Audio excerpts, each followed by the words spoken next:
संस्कृतीमध्ये आपण अनेक वेळा हे बघितलेलं आहे की अशा प्रकारचे ज्येष्ठ नेते, मोठे नेते हे आपल्याकडे निघून गेल्यानंतर होणारी निवडणूक ही साधारणपणे आपण आपली विरोध त्या ठिकाणी करतो. आणि म्हणूनच मी शरद पवार साहेबांचा देखील आभार मानतो.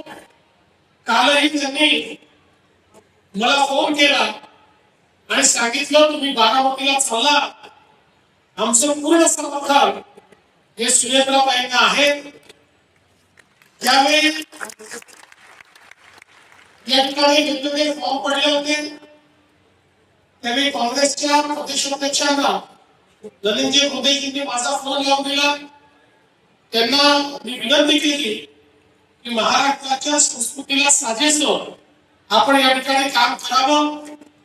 आणि माझ्याशी अनेक लोकांनी विनंती केल्यानंतर काँग्रेस पक्षाने देखील हा निर्णय घेतला की आपण उमेदवार उभा करणार नाही. आणि म्हणून आज या ठिकाणी सर्वांनी ज्या उमेदवाराला समर्थन दिलेलं आहे अशा प्रकारच्या उमेदवार आमच्या सुनेत्रा वहिनी पवार या ठिकाणी आहेत. आणि म्हणून या सर्वांचं मी अतिशय मनापासून आभार मानतो.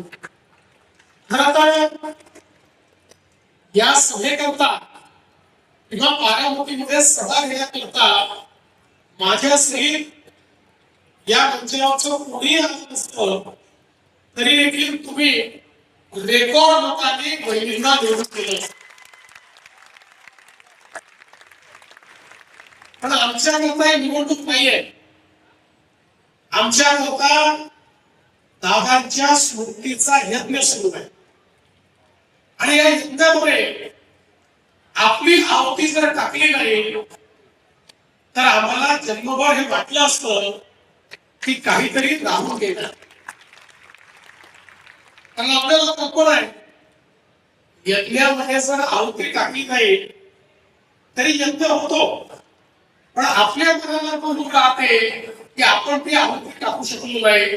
आणि म्हणून ती आहुती टाकण्याकरता, दादांच्या स्मृती जपण्याकरता, त्या स्मृतीला उजाळा देण्याकरता, त्या स्मृतीला वंदना देण्याकरता खरं म्हणजे या ठिकाणी आम्ही आलो आहोत. आणि माझी बारामतीच्या सगळ्या मतदारांना विनंती आहे. आपल्यापैकी प्रत्येकाला माहिती आहे की वहिनी निघून येणार आहे. पण माहिती असल्यामुळे जर आपण या ठिकाणी मतदानाला जाऊन आपली मतदान रूपी आहुती ही दादाच्या स्मृतीला दिली नाही तर आपण करंटे करू. आणि म्हणून जसं रंगरंगत्या उन्हामुळे आपण सगळे लोक या ठिकाणी या सांगता सभेकरता उपस्थित झाला, हीच अपेक्षा आहे. बारामतीतला एक एक व्यक्ती, माता भगिनी, युवा बंधू सगळे या ठिकाणी 23 तारखेला मतदानाला जातील. आणि आजपर्यंत बारामतीमध्ये महाराष्ट्रातले रेकॉर्ड हे दादा करत होते. दादांच्या पश्चात पहिलीचा रेकॉर्ड दाखवायचा आहे. आणि म्हणून ही निवडणूक अत्यंत महत्वाची आहे. खरं म्हणजे दादांच्या पश्चात अतिशय दुःखात असताना देखील आपलं दुःख बाजूला ठेवून वहिनींनी पक्षाची आणि शासनाची धुरा सांभाळली. हे कठीण काम होतं. पण आपल्या समोर जे आदर्श आहे त्या आदर्शांनी आपल्याला शिकवलंय ना की स्वतःचं दुःख महत्वाचं नसतं तर जनतेचा विश्वास हा अधिक महत्वाचा असतो. जनतेच्या प्रती आपलं कर्तव्य हे अधिक महत्वाचं असतं. आणि म्हणून त्या कर्तव्याच्या भावनेनं आपलं सर्व दुःख बाजूला ठेवलं आणि बहिणींनी ही धुरा या ठिकाणी स्वीकारली. अनेक लोकांना असं वाटत होतं की वहिनींनी हे कार्य आपण घेतलंय. वहिनींचा राजकीय अनुभव हा अलीकडच्या काळातला आहे.